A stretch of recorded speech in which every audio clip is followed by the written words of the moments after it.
Hello, Conspiracy Vision, where I'm just going to quickly react to the 2024 Christmas special of Outnumbered, um, which I absolutely love as a show. It's one of my comedic inspirations.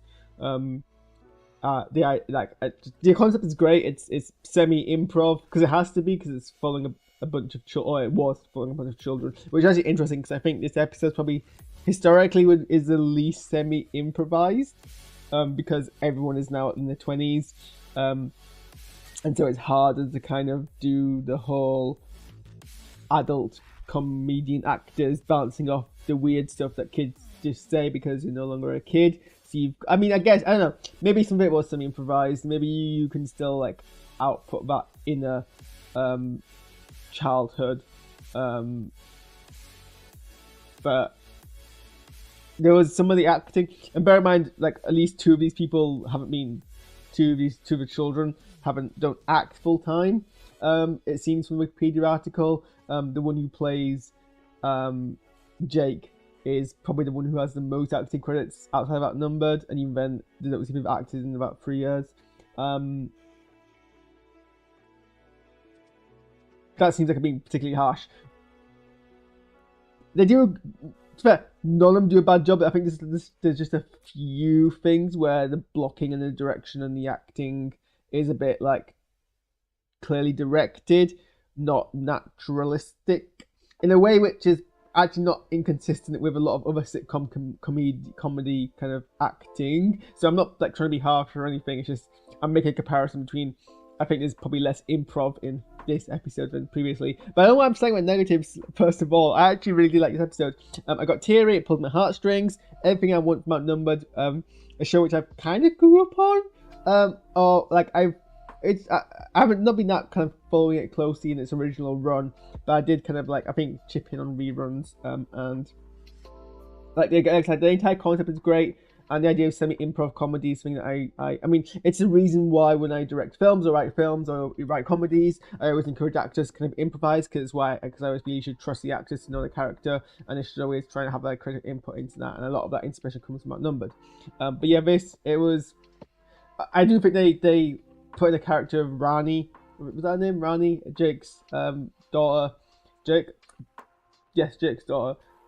So they could have that still aspect of a child just being a child and that just playing off of it. But yeah, it was heartfelt. I think they do a really good job. Like for all what sounded like criticism a few seconds ago, it's clear that all these actors know their characters very, very well, because they all believably. I just saw on an article it's been 8 years since the last special. It doesn't feel like that long. Like, God, it's time passes. This show makes me feel old. Like, this show makes me feel like an adult.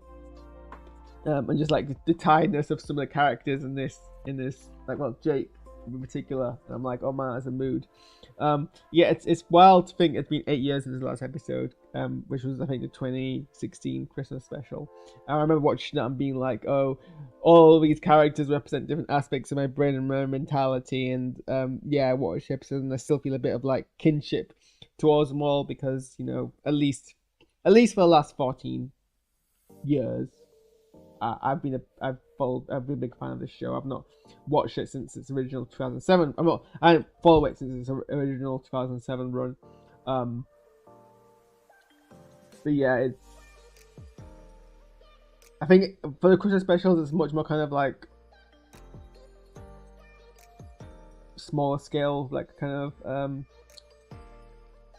return to the characters. But like I said, they all like represent the trajectory of the characters all makes sense.